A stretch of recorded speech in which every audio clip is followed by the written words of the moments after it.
Good evening, ladies and gentlemen, and XYZ. Welcome to Highland Visions, Season 1, where you will witness my path to self-discovery, my journey into discovering my own voice. Break my heart until it opens. And I'm breaking it with beauty, inspiration, nature, and just overall allowing things to be the way they are. It's as simple as that. Simple things, but they go a long way for those who are.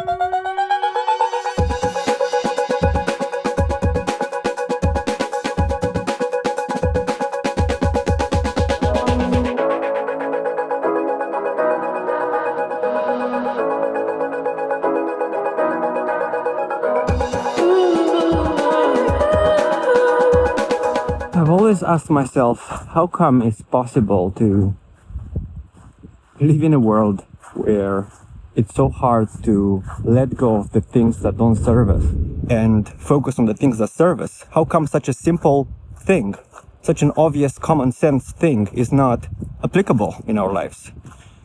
Self-sabotage, what is that? Where is that coming from? How come we do things that are detrimental to our well-being? Smoking, drinking, all these vices that are just depleting us of energy, and we're chasing the next high. We are trapped in this dopamine roller coaster. And the answer for me comes from observing the world and realizing that we are domesticated to a certain degree. We do things which are pre-programmed or programmed within our system.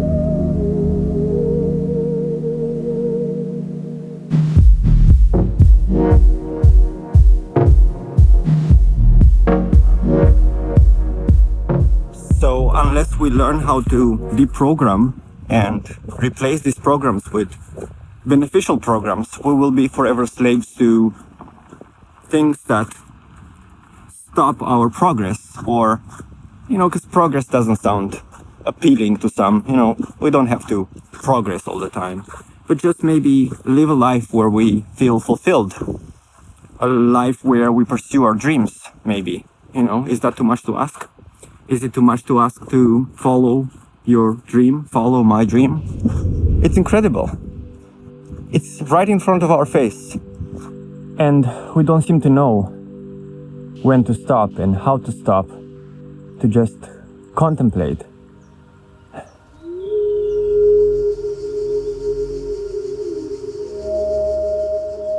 What drives us to be consistent in the things that are not so good for us, and consistent in the things that destroy us slowly.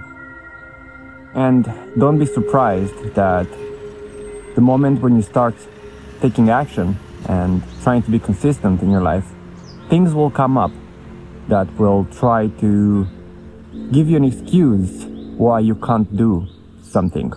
Things that just happened right there and right then when you want to do the work. Constant distraction. And that's actually a good thing. It just simply shows how your subconscious manifests the things that are actually stopping you from fulfilling your dreams. But we look at this sort of external distraction as a reason why we are not doing what we're doing, instead of looking at it as a reflection of what is inside of us that stops us, this constant distraction. So it's not the external things that stop us from fulfilling our dreams. It's our internal mechanism, internal belief systems. For example, I was planning to record this particular thing while I was sitting on a bench in front of a frozen lake. The moment I arrived at that place, there was this old, cute couple who were just camping. They simply brought their own chairs and some very warm blanket, and the lady was in control. She was bringing things to the man and telling him what he needs. I couldn't record the video right there, but this didn't stop me from coming here and doing it anyway.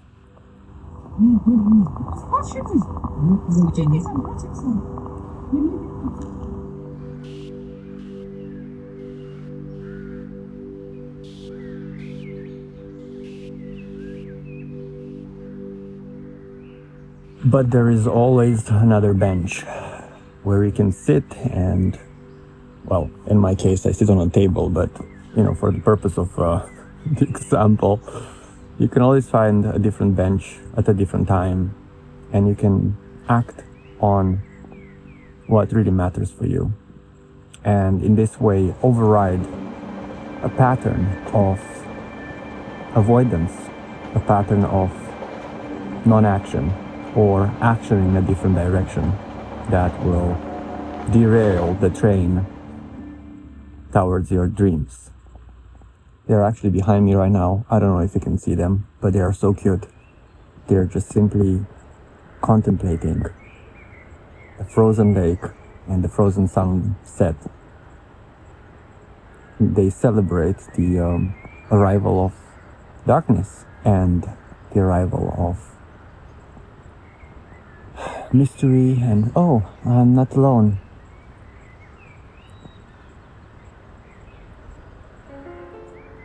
Hello there, pigeon.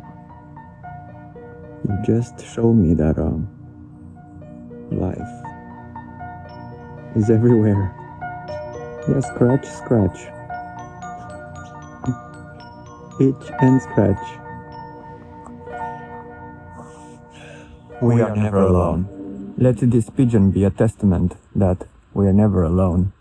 Even when we feel heartbroken, there's always going to be a pigeon, a bird scratching in the distance, watching us from a different point of view and completely disregarding the suffering we experience in this moment.